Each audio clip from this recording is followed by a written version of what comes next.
C'est l'histoire d'un voyage, d'un retour au pays. Je m'appelle Ali Badou. Je vis et je suis né en France. Mais la terre de ma famille, celle de mes ancêtres, la musique de la langue arabe, les premières couleurs vives, la lumière de l'enfance sont pour moi au Maroc. J'ai arpenté ce pays, j'y ai voyagé, j'y ai ri, j'y ai pleuré, j'y ai aimé aussi. Mais je sais au fond que le Maroc est toujours une surprise, un mystère. Comme pour tant d'autres voyageurs avant moi, le Maroc se dérobe à mes yeux. Il se cache derrière des images, celles des paysages majestueux.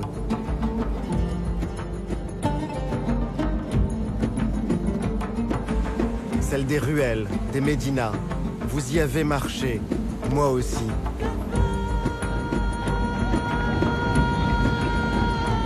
Le Maroc se montre comme un royaume de tradition.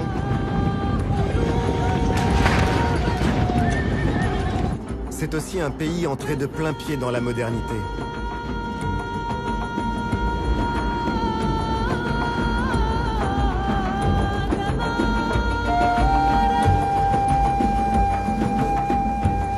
Certains, les yeux perdus à l'horizon, le voient comme un pays de marins, battus par les vents.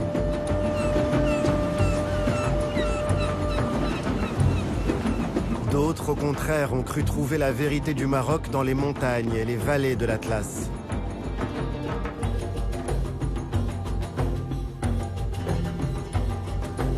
Pour les anciens géographes, le Maroc est le pays du soleil couchant, à l'extrémité du monde arabe. Les cartes le placent tout au bord de l'Europe. Et c'est aussi une porte ouverte sur les profondeurs du continent africain. Et si ce pays était à la croisée de tous ces chemins? Où bat le cœur invisible du Maroc? Voici l'histoire de cette quête. Voici l'histoire d'un voyage avec Yann Arthus Bertrand. Avec lui, avec moi, partez à la découverte du Maroc. Le Maroc, vu du ciel.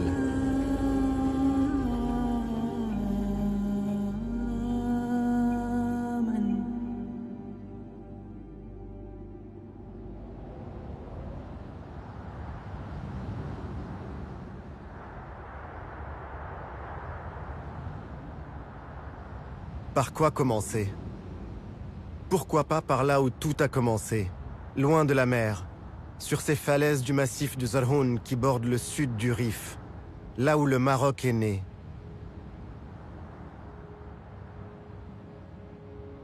Dans cette petite ville qu'on dirait comme accrochée à des pitons rocheux, tout témoigne des origines.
Dans cette cité prospère de l'Empire romain ont vécu berbères, juifs, chrétiens puis musulmans. On devine encore la splendeur des riches demeures, ces sols ornés de mosaïques. Chacune d'elles raconte une histoire. Les 12 travaux d'Hercule, ce héros un peu marocain, Hercule, demi-dieu de la mythologie qui vint ici, sur ces terres, pour vaincre le géant Atlas, et qui sépara pour toujours l'Afrique de l'Europe. Hercule qui a tout changé. À Volubilis, on surprend aussi la déesse Diane, qui prend son bain au milieu des nymphes.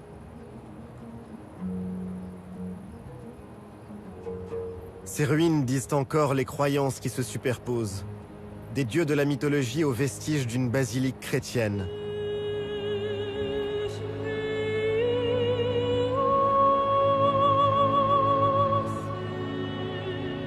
Autant de traces de ce lien profond entre les racines du Maroc et les cultures, les civilisations de la Méditerranée. Le Maroc est ancré en Afrique. Il est aussi presque européen.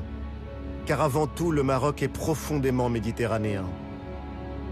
Toute son histoire en atteste, à commencer par les dynasties qui s'y sont succédées. Après Moulay Idriss et Volubilis, c'est à Meknès et à Fès que l'on remonte le mieux le temps. Meknès, la rivale de Fès. La ville de mon père. Dans les réunions de famille, on s'amuse de cette rivalité. Tout est prétexte à polémiquer et à rire entre les deux villes voisines. Les variantes dans les recettes de cuisine, les différences de caractère ou les traditions.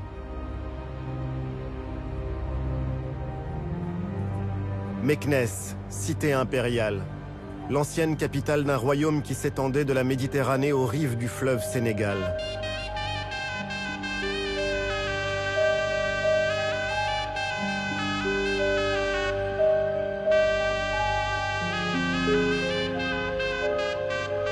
Comme Versailles raconte Louis XIV, Meknès raconte son contemporain, le roi Moulay Ismail. Il y a une forme de nostalgie à se promener dans Meknès, à imaginer la vie d'antan dans les palais, le faste de la cour, les bassins et les canaux qui alimentaient les jardins, les bains et les hammams. Imaginez aussi ces écuries aujourd'hui en ruine qui pouvaient accueillir jusqu'à 10 000 chevaux.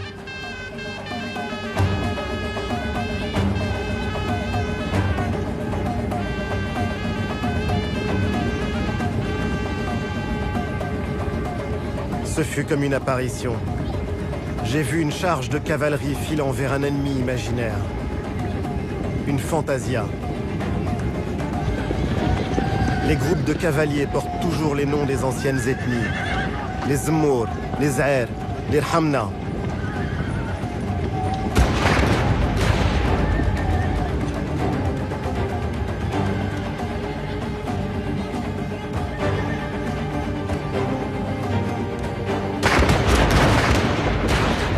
Cette démonstration de force, de panache et de courage, ces montures qu'on dirait prêtes à s'envoler ont fasciné les peintres orientalistes et le plus grand d'entre eux, le français Eugène Delacroix.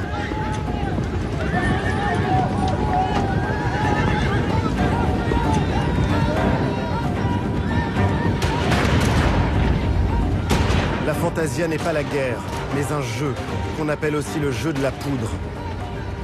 Et ces spectacles sont encore aujourd'hui bien plus qu'un folklore. Une manière de domestiquer la violence, de dire aussi la fierté d'une appartenance.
La Médina est un écosystème fragile. Pour la protéger, Fès est classé patrimoine universel de l'UNESCO.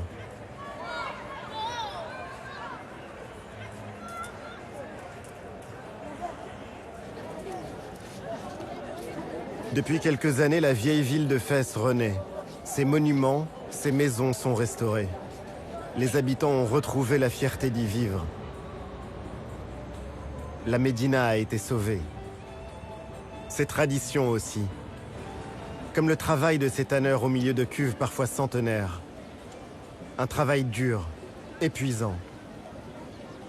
Les odeurs sont si puissantes que les tanneries sont à l'écart des quartiers résidentiels. Les colorants chimiques sont apparus, mais ils n'ont pas remplacé les pigments naturels extraits des plantes ou de la terre du Maroc. Ces tanneurs gardent la mémoire de ce qu'il y a de plus beau dans l'artisanat marocain. Des babouches à la maroquinerie jusqu'aux selles des chevaux et aux manuscrits les plus précieux. Ces savoir-faire perpétuent un patrimoine toujours vivant aujourd'hui.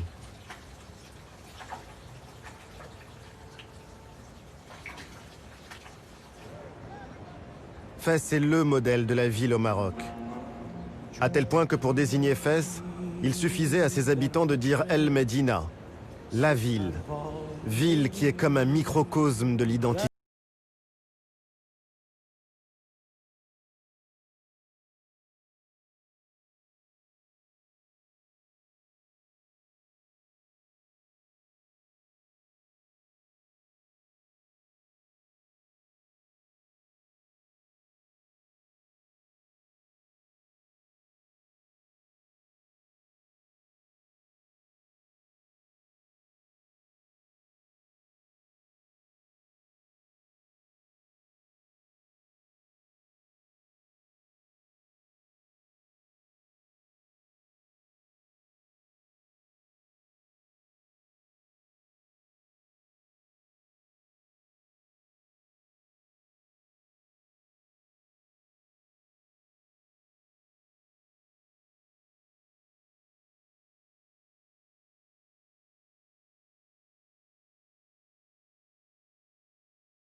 À la campagne, le rendez-vous incontournable, c'est le souk, le marché hebdomadaire.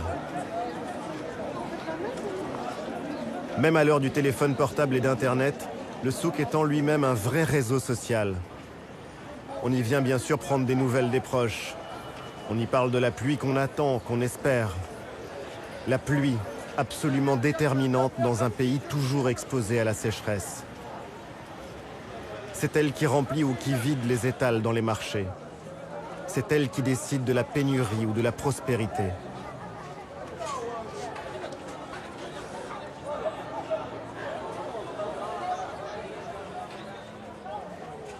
Les années où il ne pleut pas assez, c'est le troupeau qui constitue la trésorerie et qui sert d'épargne. C'est sans doute pour ça qu'on dit que le fleh marocain est d'abord un berger.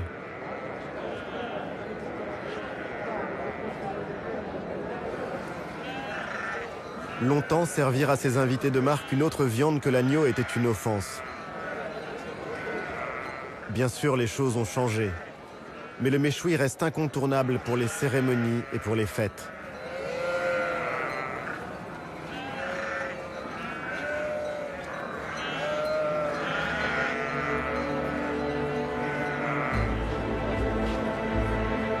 Les choses changent, mais près de la moitié de la population vit toujours de l'agriculture.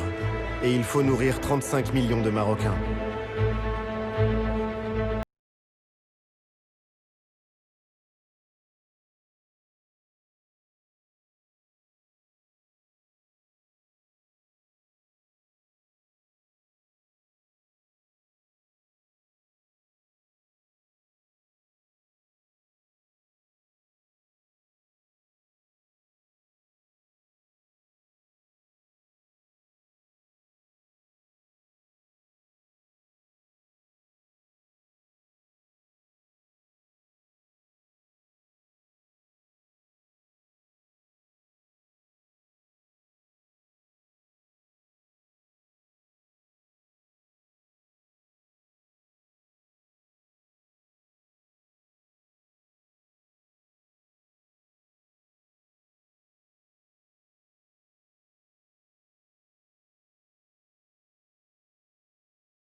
Les médinas situés sur le front marin ont toujours été menacés.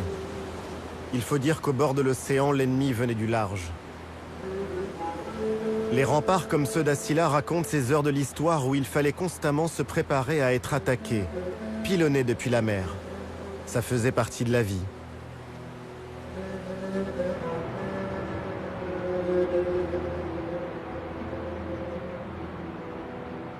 Assila est devenue la ville des peintres, qui chaque année, au moment de son festival, prennent les murs de la Médina pour toile et la transforment en œuvre d'art éphémère.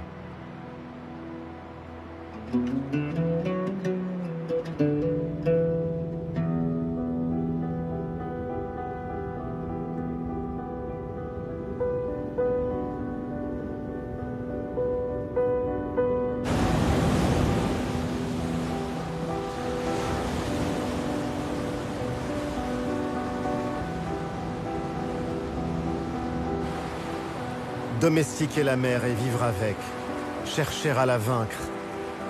Les Marocains ont longtemps appelé l'Atlantique l'océan ténébreux.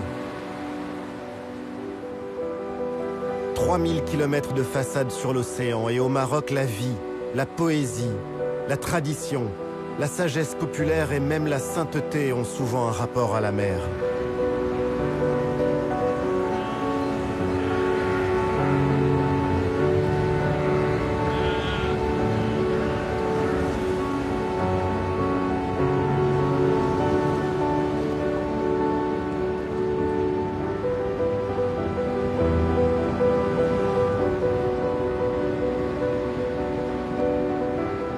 Au XVe et XVIe siècle, l'Inquisition condamnait les Marocains qui cherchaient à apprendre et maîtriser les techniques de navigation, ce qui leur était formellement interdit. Ce savoir était réservé aux seuls chrétiens. Aujourd'hui, ce savoir-faire se transmet de génération en génération. Le travail du bois, l'architecture des coques sur lesquelles on peindra des dessins, des inscriptions pour protéger le navire du mauvais œil et du mauvais sort.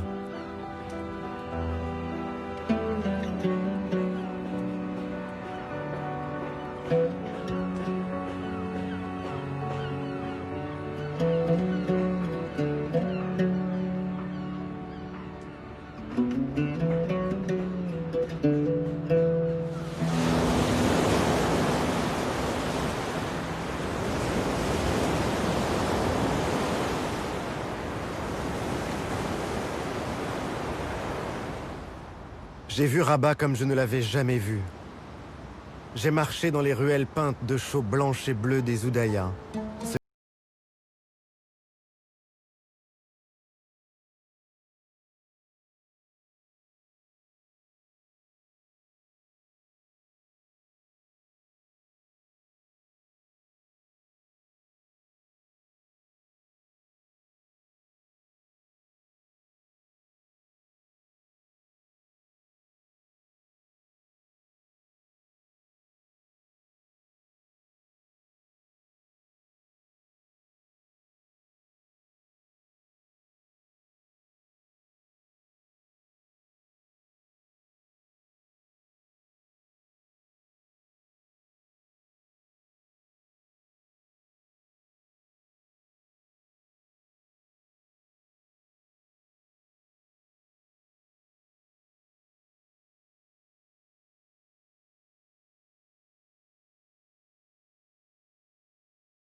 L'arbre blanc qui les abrite, lui et ses fils,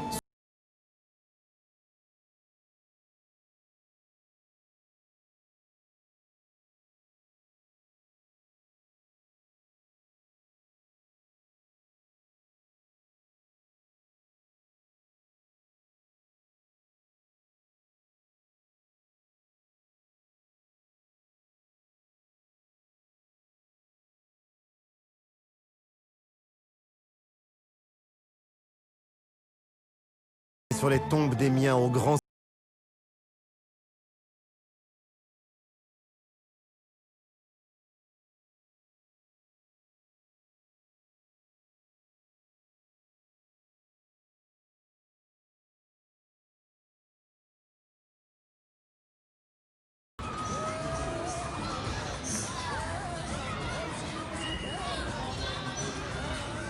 La ville de mon enfance a bien changé. Ce n'est plus cette belle endormie où je passais mes vacances. La ville s'est modernisée. Le tramway la parcourt et la relie à sa sœur jumelle, Salé. Plus loin, le pont Mohamed VI, le pont à haubans le plus long d'Afrique. Il ouvre Rabat sur le reste du pays. Ce pont évoque surtout un pays en plein changement. On franchit une nouvelle étape. Loin des images d'Épinal, celle d'un pays figé dans ses traditions. Le royaume est en plein développement.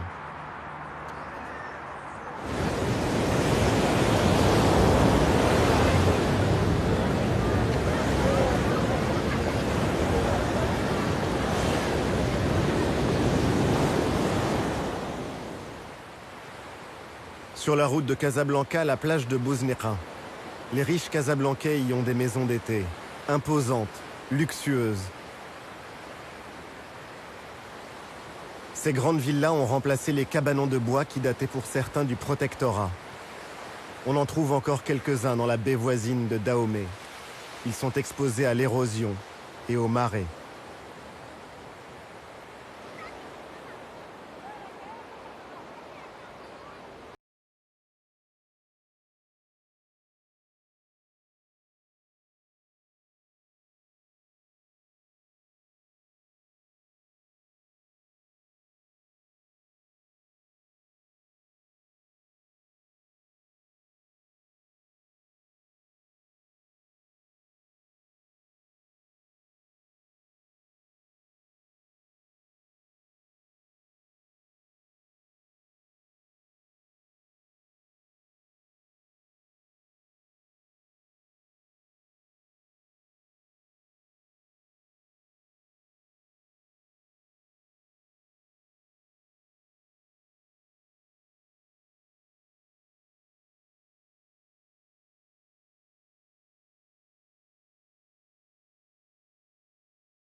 Et puis j'ai vu la vie moderne.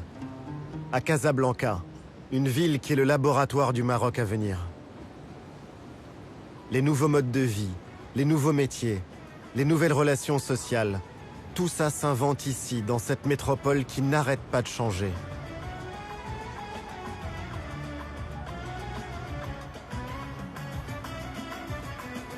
Casablanca, c'est le cœur palpitant de l'économie marocaine.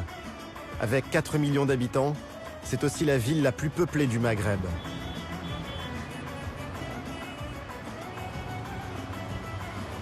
Casablanca est une métropole éclatante de vie, où cohabitent la richesse et la pauvreté.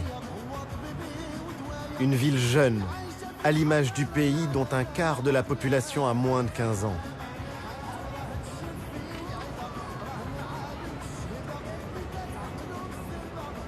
Cachée derrière ses remparts, la ville ancienne côtoie la ville coloniale. Cette ville a été pensée, conçue, dessinée pour être la capitale économique du Maroc il y a maintenant 100 ans. Elle est aujourd'hui à l'étroit dans ses murs. Cette cité résolument tournée vers l'avenir a encore un peu de mémoire.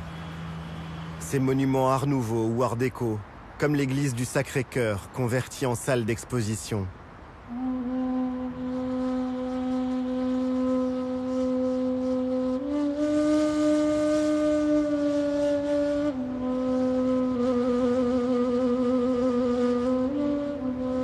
Mais les regards se portent désormais vers l'océan.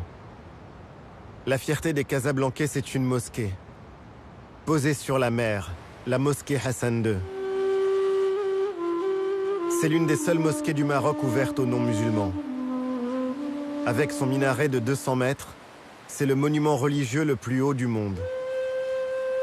Une esplanade dédiée à la piété dans une ville vouée à l'argent.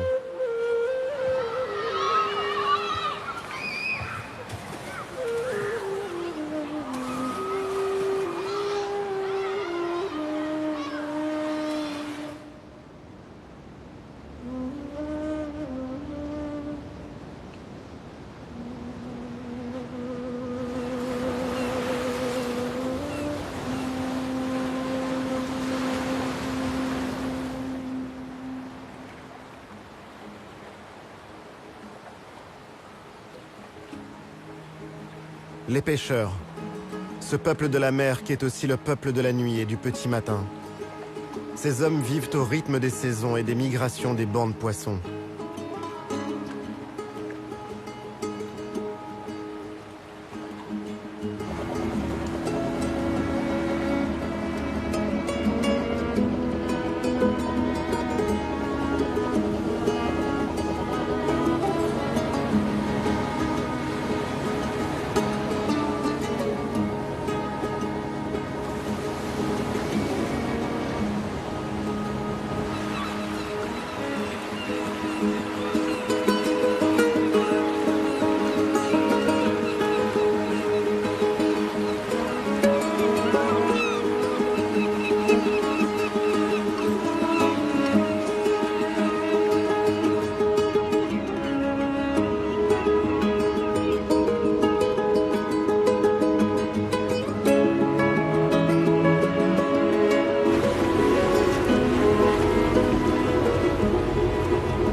Le Maroc est le premier producteur de poissons d'Afrique.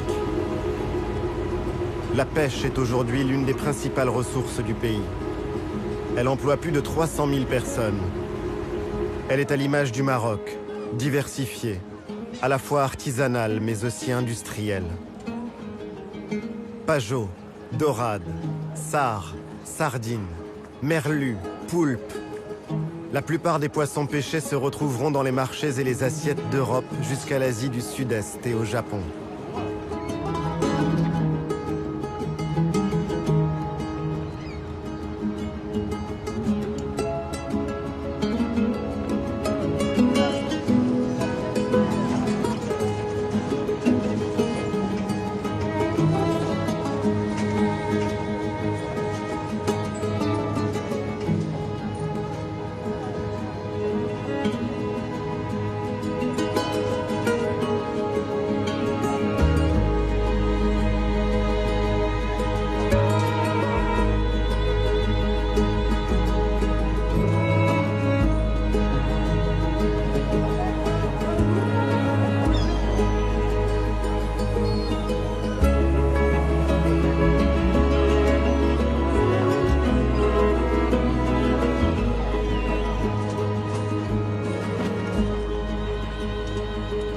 Depuis quelques années, on commence à lutter contre la surexploitation, à respecter les cycles biologiques, améliorer les conditions de travail et de vie sur les chalutiers.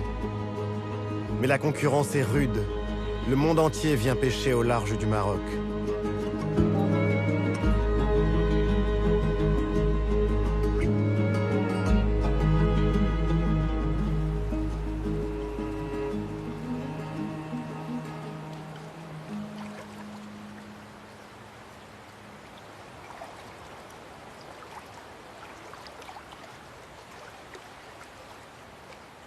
C'est cette même mondialisation qui fait vivre les pêcheurs d'algues de la région d'El Jadida et qui tout à la fois en est.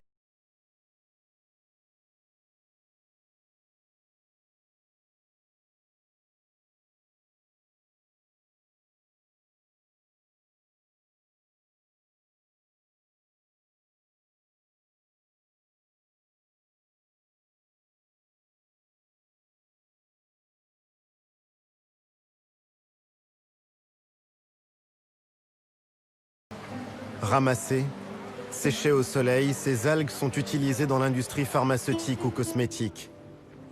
Transformées par la chimie, elles serviront à fabriquer l'agar-agar, ce gélifiant végétal utilisé par les groupes agroalimentaires. La demande est forte. Seule une infime partie de cette manne reviendra à ces femmes, à ces hommes qui récoltent les algues quelques mois par an.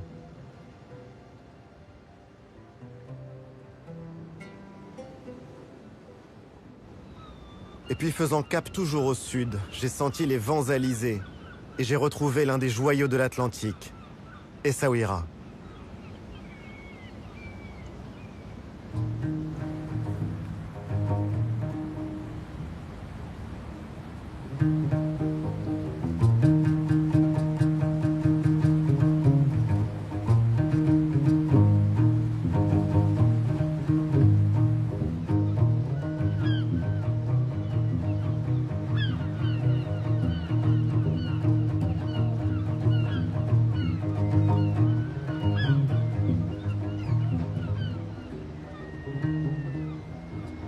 Essaouira, cette ville entre deux mondes qui vit au rythme de la musique gnawa.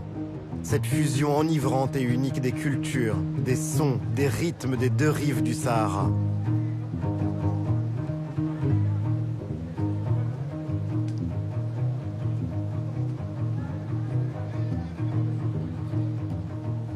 Longtemps, une caravane de 10 000 chameaux reliait Essaouira à Tombouctou et poussait ses relais jusqu'à Saint-Louis au Sénégal. J'ai déambulé dans le Mellah, ce quartier qui garde encore le souvenir de la culture juive, si importante au Maroc. Les murs, les maisons témoignent de ce glorieux 19e siècle, quand celle qu'on appelait Mogador était une plaque tournante du commerce international.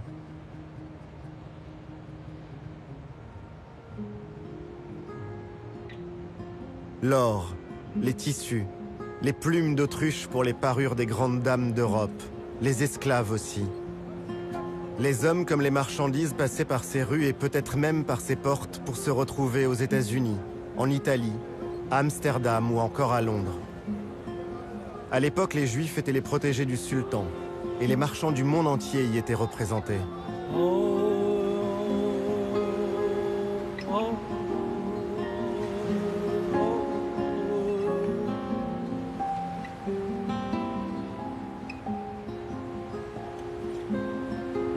Partout au Maroc, les quartiers juifs portent le nom de Mellah, un mot dont l'origine vient du sel.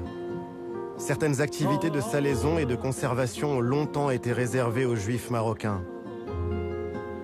Pendant des siècles, l'histoire du Maroc s'est confondue avec ce commerce, quand le sel était au centre des échanges de la Méditerranée jusqu'au sud du Sahara. Du sel contre l'or du Ghana.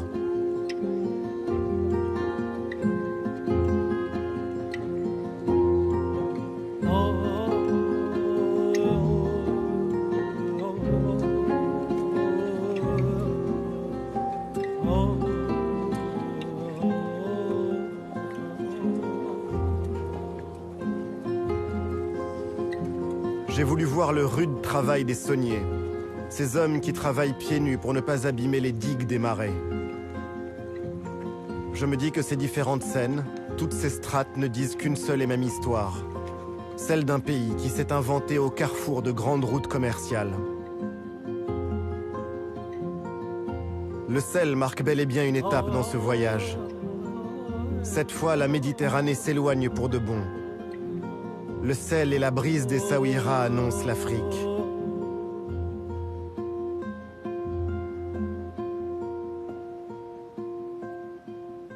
D'ailleurs, en 2000 km de côte, le paysage a profondément changé. On sent frémir le vent du sud.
J'ai laissé Essaouira pour aller encore plus loin vers le sud, au-delà d'Agadir, vers les côtes et les plages sauvages de la région de Sidi Ifni.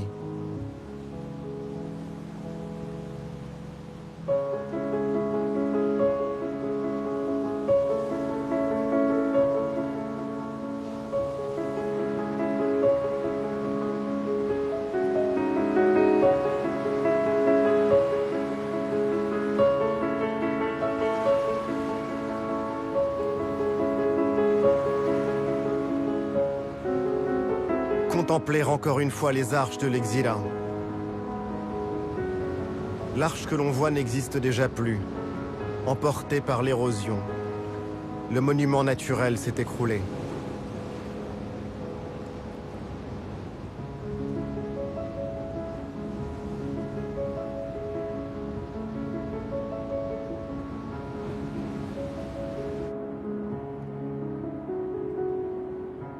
J'ai cherché la paix dans la zone protégée du parc naturel de Khnifis.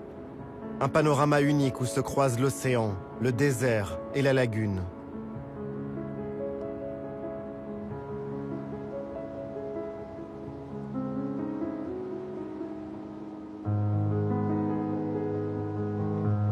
Des milliers d'hectares sauvages et un refuge pour la faune. C'est la voie de passage des oiseaux migrateurs qui longent le rivage atlantique. Cette route les mène jusqu'en Afrique du Sud.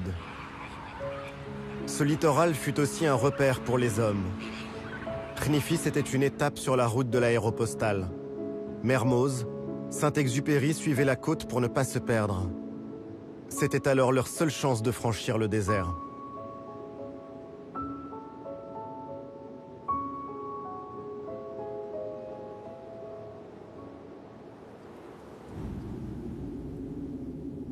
En continuant mon chemin vers l'Ayoun, j'ai de nouveau mis mes pas dans ceux de l'histoire. La Marche verte, partie de Tarfaya en 1975. Tous les enfants du Maroc connaissent cet épisode par cœur. Cette grande marche pacifique qui mena 350 000 Marocains jusqu'au seuil de la Sagia al-Hamra. Une marche qui libéra ces territoires du sud de l'occupation espagnole.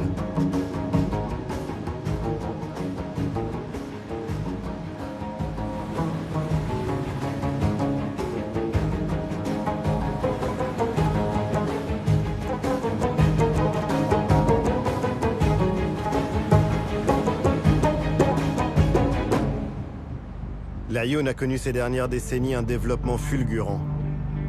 L'ancien petit campement de l'époque coloniale est devenu le principal centre urbain des provinces du Sud. La population y a plus que doublé en 40 ans. Autour de la grande place du Méchoir, la ville s'est agrandie avec ses infrastructures, ses banques, ses administrations et ses entreprises. Comment imaginer qu'à la place de cette ville en plein désert, il n'y avait encore récemment que des traces de passage de tribus nomades? Partout, de grands chantiers sont lancés pour développer l'économie de la région. Et le Maroc attend que sa souveraineté sur le Sahara soit entérinée par l'ONU.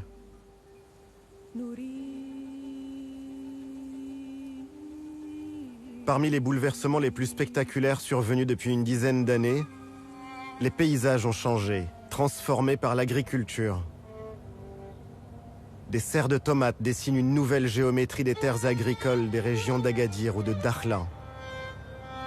Avec les agrumes, les oranges et les clémentines, ce sont les moteurs de l'agriculture moderne au Maroc. On les vendra une fois l'automne ou l'hiver venu en Europe, au Canada ou en Russie. Cette agriculture aux techniques ultramodernes fait surgir des tomates en plein cœur du désert. Cultiver ces terres désertiques est exigeant. La plupart des exploitations de cette région sont des cultures hors sol. Le soleil est là toute l'année, mais l'eau douce est beaucoup plus rare. Alors on dessale l'eau de mer et on pompe dans une nappe profonde jusqu'à 600 mètres sous terre. C'est une eau fossile qui plonge au plus profond de l'histoire géologique du Sahara. Une eau qui ne se renouvelle pas.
À 500 km au sud de l'Aïoun, j'ai voulu voir la baie de Dakhla. Et encore un autre visage du Maroc qui bouge. Qui aurait pu imaginer il y a encore 20 ans qu'on y assisterait à ces scènes futuristes? Que le vent et la lagune feraient de Dakhla l'un des spots de kitesurf les plus courus au monde. Le terrain de jeu idéal pour les sportifs et les passionnés de cette discipline. Mais Dakhla, ce n'est pas seulement ça. L'écrivain Leila Slimani évoque ce lieu unique comme la baie de tous les possibles. La fusion du désert et de l'eau, quand la terre pénètre l'océan. Leila Slimani qui nous dit qu'aimer Dakhla, c'est d'abord et avant tout avoir le souci de la sauvegarder.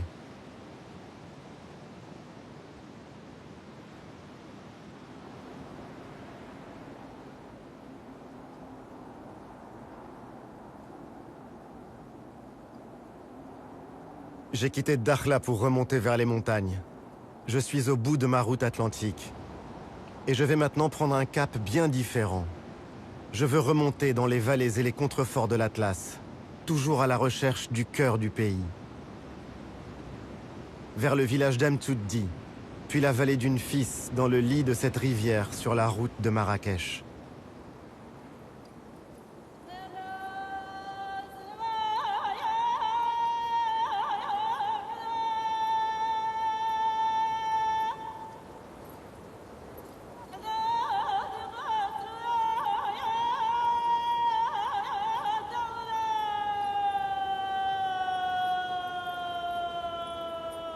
Amtouddi est niché au pied des falaises abruptes de l'anti-Atlas. Près de 300 familles vivent encore ici, au creux de cette vallée. Le contraste est fort. À peine quelques centaines de kilomètres nous séparent des grandes villes de la côte. Et pourtant on fait ici un saut dans le temps. On trouve des traces d'occupation humaine jusqu'à 10 000 ans avant Jésus-Christ. Des gravures rupestres montrent des éléphants, des girafes, des rhinocéros ou encore des autruches. Mais cette région est aussi celle de l'Agadir, ces greniers collectifs bâtis par les habitants.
En remontant vers Marrakech, j'ai suivi le lit d'une fille.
Au moment des fêtes, lors des mariages et dans les moments durs de la vie, comme lors des décès. La solidarité reste forte dans ces vallées, bien plus qu'en ville. L'un des grands lieux de réunion, ce sont les souks. La tradition veut qu'on y dépose les armes en y entrant. Ce sont des espaces où règne la paix entre les familles et les clans.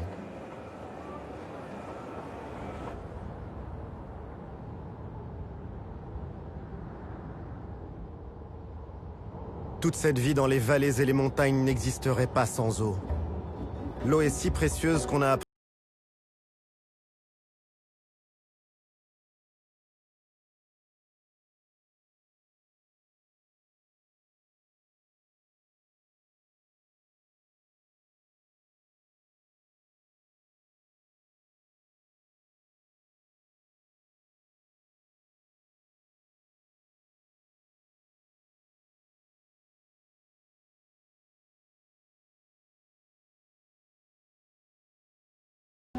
ces ouvrages d'art ont jeté les bases d'une vraie politique hydraulique. Aujourd'hui, près de 140 barrages alimentent les agriculteurs en eau.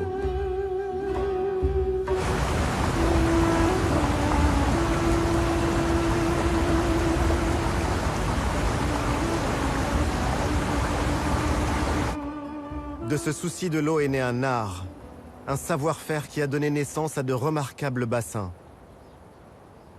Certains sont vieux de plus de 700 ans.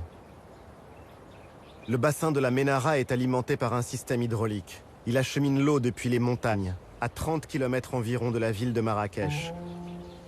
Ce bassin permet l'irrigation de l'oliveraie qui l'entoure. La Ménara. On ne compte plus les légendes qui sont nées de ce lieu. On raconte que le roi Moulay Ismail y aurait noyé nombre de ses conquêtes après les avoir séduites. D'autres disent que sous le bassin se trouve le trésor que le sultan Abou Bakr ibn Omar aurait rapporté d'Orient. Reste un lieu à part, loin de la folie du centre de Marrakech. Une promenade pour les amoureux.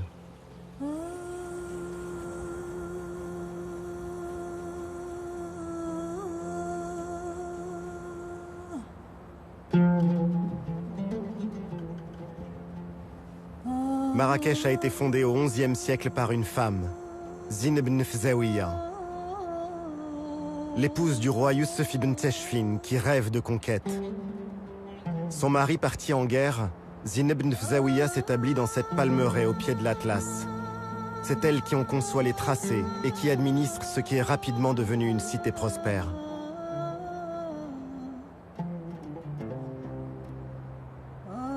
Derrière ses remparts robustes, Marrakech, la ville impériale, est devenue l'une des capitales du tourisme mondial. Mais même au cœur des lieux les plus visités, l'âme de la ville est restée vivante.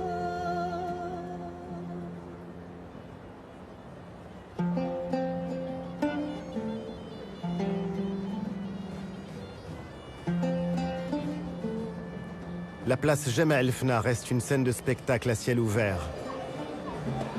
Un lieu où s'entend encore le génie des conteurs, les rires, les prophéties des voyantes, où les discours sacrés côtoient les paroles profanes.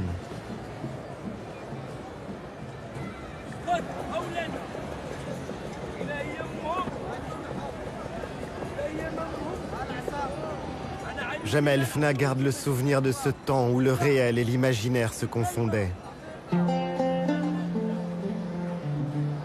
L'UNESCO l'a classé patrimoine oral de l'humanité.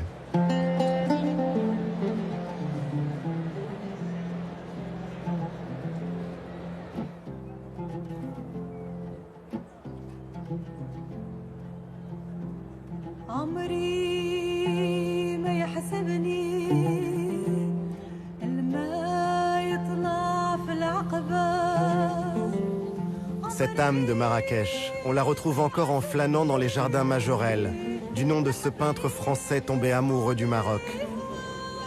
Passionné de botanique, il a créé un jardin qui est une œuvre d'art vivante en plein cœur de la ville.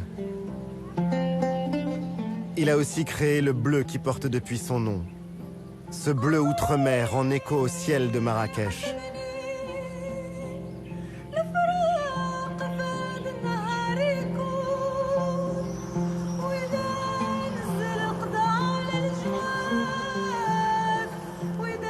Le bleu et le rouge, celui de la ville et de son monument le plus haut, le minaret de la Koutoubia dont chacune des façades est différente de l'autre.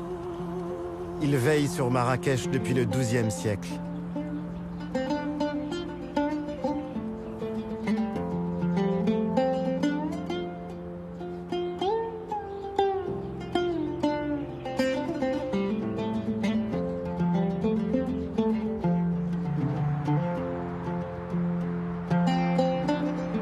Il faut dire que la ville s'est considérablement agrandie, et notamment pour accueillir les touristes. Ils sont près de 2 millions à venir chaque année, doublant la population de la ville.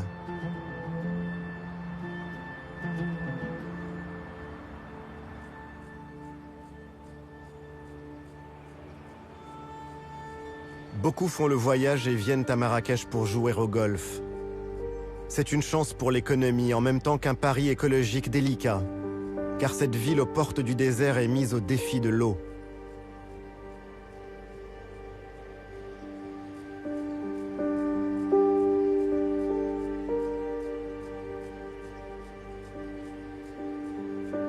La demande explose et il faut préserver les ressources.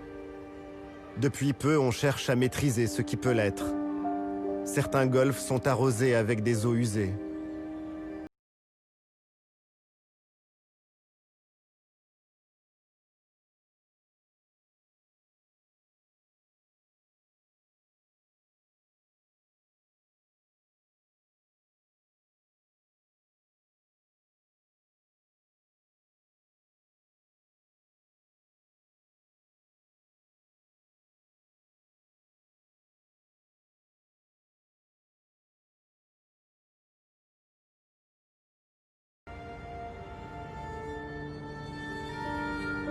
De Marrakech à Tellouet et vers Ouarzazate, on franchit les vallées et les cols du Haut Atlas.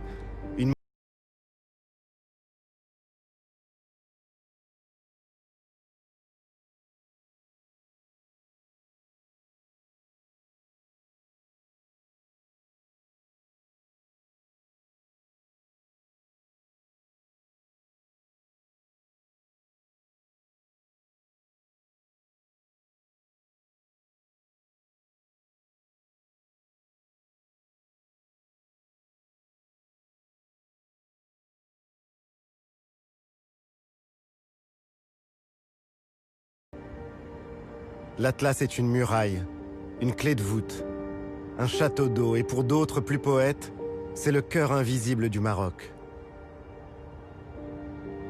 Et tout en haut, le Toubkal, le point culminant de toute l'Afrique du Nord.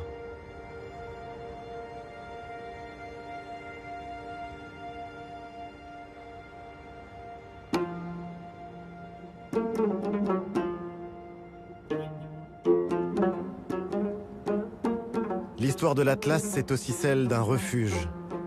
Dans cette région, l'hospitalité a toujours été reine. On est ici dans l'un des creusets de la culture et de l'identité berbère.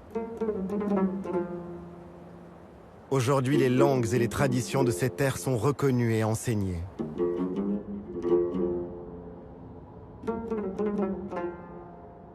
Dans les vallées, le verre est toujours différent. Et c'est le signe des prouesses et du labeur des hommes. Les paysans sont de vrais jardiniers. Ils jouent avec les pentes pour acheminer l'eau jusqu'aux plantations.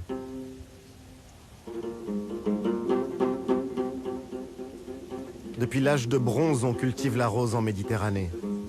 La célèbre fleur s'épanouit dans ces espaces semi-arides. La récolte se fait au lever du jour, quand les fleurs sont encore humides. Cueillies délicatement par les femmes, les fleurs seront vendues au kilo et distillées le jour même.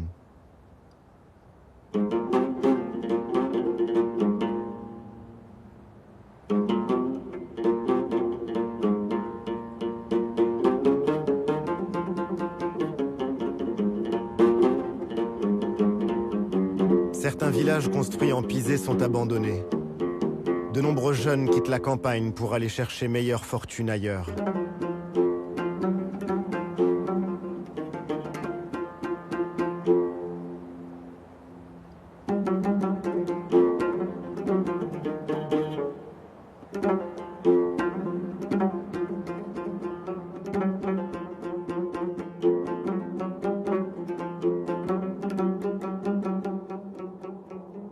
Sur la route de Ouarzazate, une fois franchi le col du Tizi Tishka, Tellouet.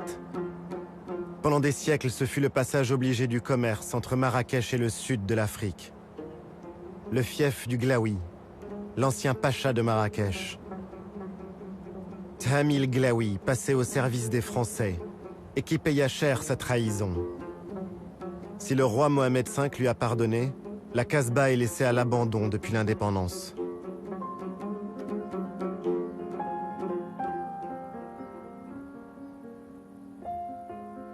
Un gardien l'a fait visiter. Il raconte dans ce décor de marbre et de zélige dorée qui s'effrite, Churchill, Hemingway et les autres visiteurs prestigieux qui ont séjourné ici.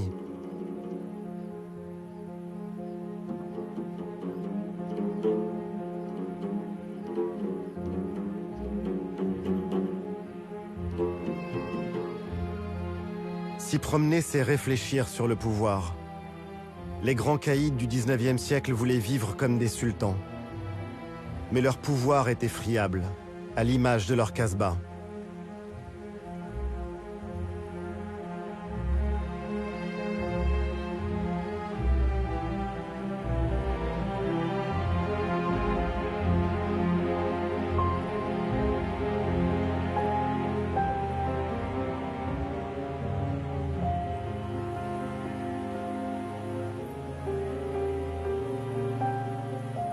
À Tellouet, la cigogne blanche veille sur les hommes.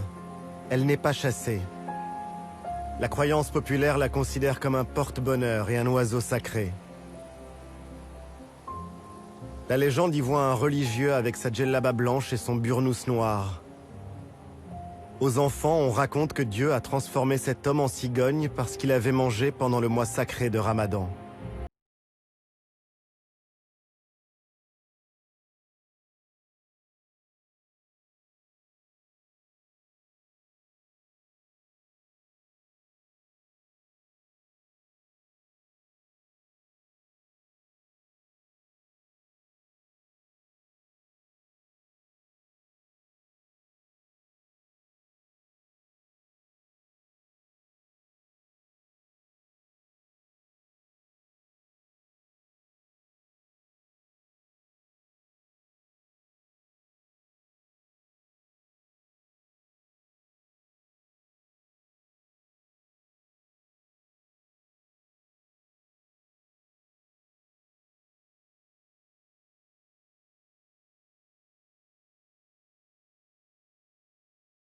Besoin du cinéma, ou depuis que le site a été classé patrimoine mondial par l'UNESCO.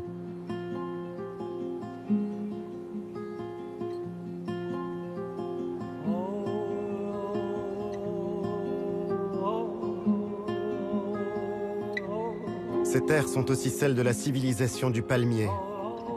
Le long des vallées du Ziz, du Dadès ou du Dra, c'est l'arbre roi.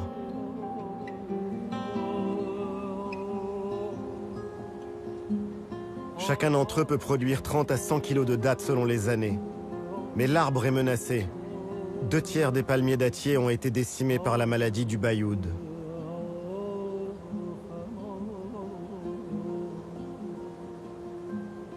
Aujourd'hui, on encourage la plantation de palmiers plus résistants pour aider les villageois. On fait aussi en sorte que la culture et les équilibres sociaux de ces vallées ne disparaissent pas. Pour y arriver, il faut à tout prix développer l'éducation.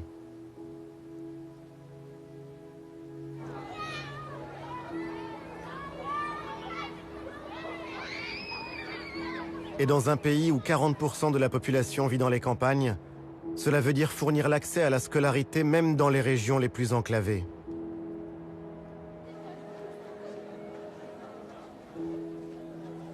Les filles représentent près d'un écolier sur 2 dans le primaire, mais elles sont beaucoup trop rares à poursuivre leur scolarité dans le secondaire.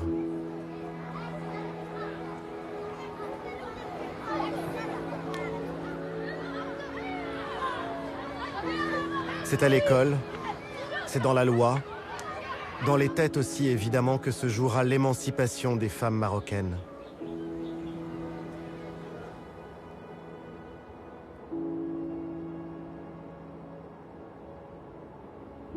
Dans la région de Tarfaya, un dicton populaire disait qu'on n'y trouvait que du vent, c'est-à-dire rien.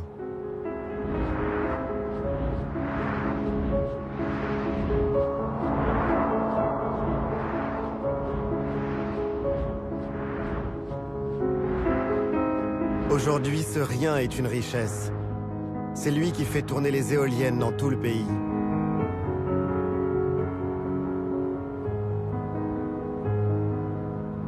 L'économie verte semble avoir profondément pris racine au Maroc. Au cœur des zones désertiques, comme au nord, autour de Tanger, les éoliennes se sont multipliées, comme autant de palmeraies futuristes. D'autres verront le jour dans les prochaines années.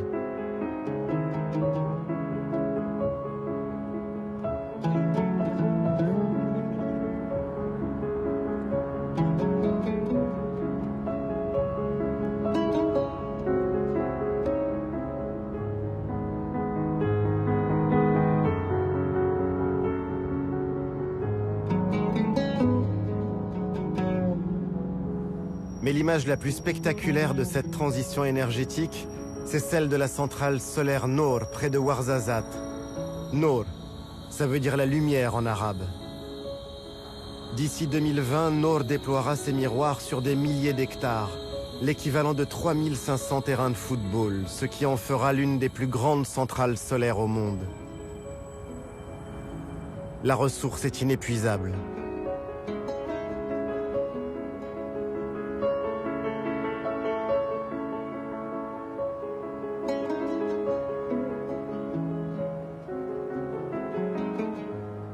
Se tourner vers le soleil, transformer sa lumière en électricité. C'est ce qui permettra au Maroc de sortir de sa dépendance au pétrole d'ici 2030. Plus de la moitié de l'énergie produite dans le pays sera verte.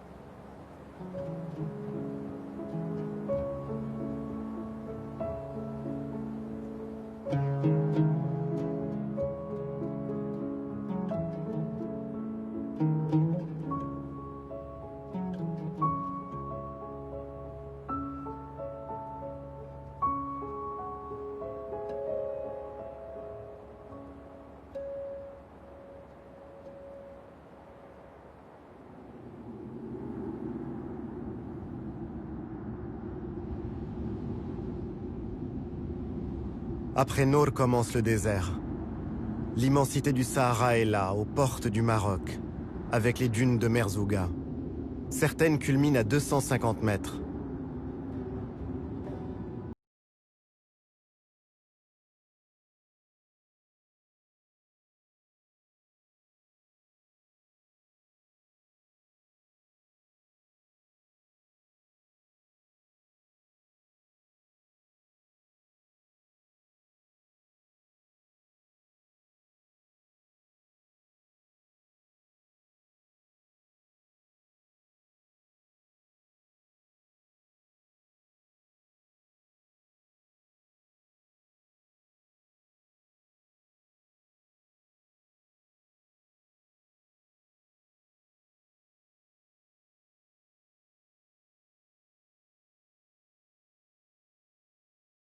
De l'Afrique, voir ces dunes signifiait la fin d'un grand voyage.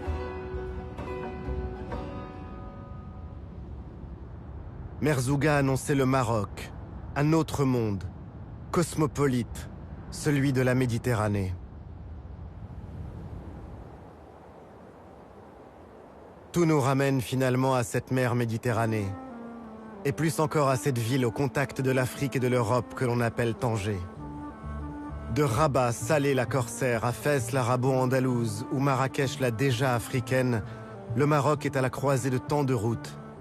Les caravanes ont disparu, mais aujourd'hui encore, nombre de femmes et d'hommes rêvent toujours d'atteindre la Méditerranée.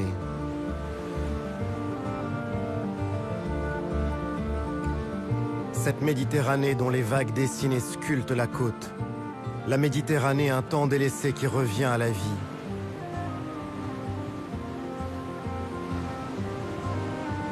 Romains, Phéniciens, Arabes, combien de peuples et d'empires ont contemplé ces falaises? Depuis quelques années, ce sont les Marocains qui se réapproprient leur rivage méditerranéen.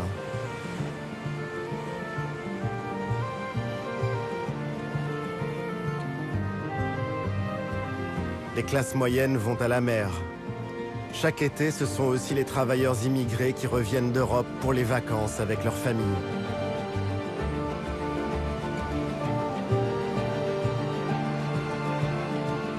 La plage et le soleil ont fait de ces rives de la Méditerranée une côte radieuse. On y croise aussi des Espagnols venus en voisin le temps d'un week-end. C'est un retour de l'histoire dans cette région marquée par les rivalités avec le voisin du Nord. Sous les parasols, on ne se soucie plus des conquêtes. On oublie peu à peu l'époque où la baie d'Al Hoceïma était l'objet de toutes les convoitises européennes.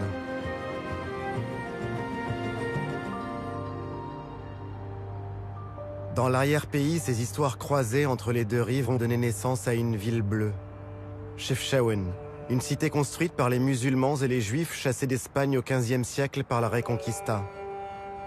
Tout un symbole. Chefchaouen est aujourd'hui un haut lieu du tourisme marocain. On y vient pour admirer ces camaïeux uniques au monde. Certains s'y laissent emporter par des volutes rêveuses qu'offre la terre.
Guida à l'exil venu de toute l'Afrique, Tanger est toujours un rêve. Un rêve d'Europe. Combien sont-ils à attendre de pouvoir traverser le détroit au risque de leur vie, à se retrouver pour prier dans ces églises longtemps restées désertes? Tanger est une ville-monde, un peu à l'image du Maroc finalement. Un pays à la croisée de tous les chemins, de toutes les cultures et des religions.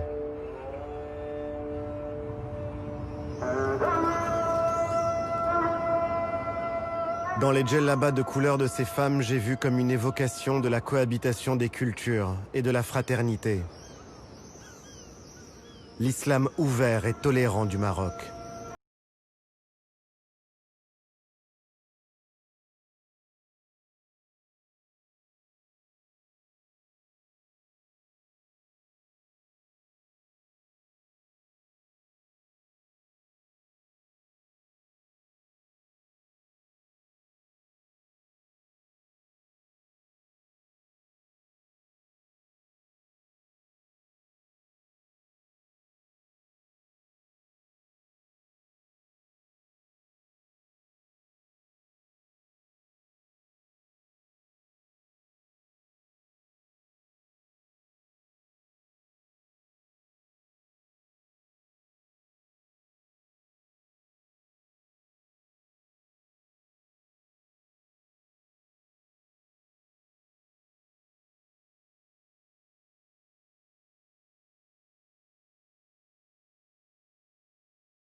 Vivre ensemble dans la diversité.